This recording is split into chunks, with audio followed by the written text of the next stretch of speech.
প্রবীণ বাজার ব্যবসায়ী মৃত্যুতে গভীর শোক প্রকাশ গোটা এলাকা জুড়ে। জানা গেছে, গোলাঘাটি বিধানসভার অন্তর্গত কাঞ্চনমালা বাজার প্রবীণ ব্যবসায়ী ভজন দত্ত মঙ্গলবার জিবি হাসপাতালে শেষ নিঃশ্বাস ত্যাগ করেছেন।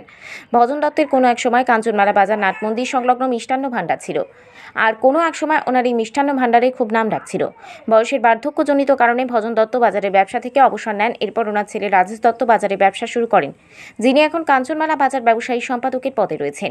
এরই মধ্যে গত সোমবার ভজন দত্তের হঠাৎ শারীরিক সমস্যা দেখা দিলে তড়িঘড়ি ওনাকে জিবি হাসপাতালে ভর্তি করানো হয়। হাসপাতালে চিকিৎসকদের সমস্ত চেষ্টা ব্যর্থ করে মঙ্গলবার সকালে তিনি শেষ নিঃশ্বাস ত্যাগ করেন। মঙ্গলবারই ভজন দত্তের নিথর দেহ কাঞ্চনমালা স্থিত নিজ বাড়িতে এনে হিন্দু শাস্ত্রের ক্রিয়া অনুসারে সৎকার করা হয়। বাজার ব্যবসায়ী ভজন দত্তের মৃত্যুর খবর পেয়ে কাঞ্চনমালা বাজারের সমস্ত ব্যবসায়ী থেকে শুরু করে স্থানীয় এলাকাবাসীরা ওনার বাড়িতে গিয়ে ভিড় জমান ভজন দত্তকে শেষ দেখা এবং শেষ বিদায় জানানোর জন্য।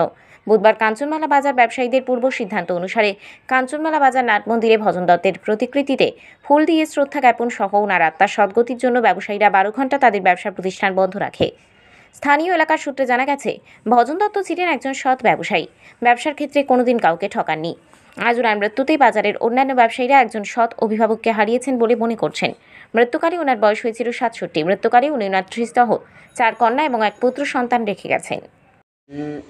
শ্রী ভজন দত্ত তিনি কাঞ্চনমালা বাজারে অনেক পুরানা ব্যবসায়ী ছিলেন, মিষ্টি দোকান ছিল ওনার। তো কীভাবে মারা গেলেন? গতকাল পরশুদিন জীবিত অ্যাডমিট আছিল। পরশুদিন গতকাল ভোরবেলায় উনি মারা গেছেন আর কি। এমনি বয়সটা কত ছিল? আনুমানিক 70-এর কাছাকাছি বয়স ছিল। তো কি বলবেন ওনার এই মৃত্যুতে? তো উনি আমরা কাঞ্চনমালা বাজার ব্যবসায়ীর একজন প্রাক্তন ব্যবসায়ী। ওনার সদ্গতির কামনা করে আমরা আজকে ওনার ছবিতে আমরা পুষ্প অর্পণ করেছি এবং ওনার আত্মার শান্তি কামনা করছি আমরা বাজার ব্যবসায়ীরা মিলে সবাই। তা আজকে কি আপনাদের বাজার বন্ধ? হ্যাঁ, এই প্রত্যেক ব্যবসায়ীরাই যখন ওনারা পরলোক গমন করেন তাদের উদ্দেশ্যে আমরা 12 ঘন্টা বাজার ওনার সদ্গতির আত্মার সদ্গতির কামনা করে বন্ধ রাখা হয়। আপনি কি একজন বাজার ব্যবসায়ী? আমি একজন বাজার ব্যবসায়ী।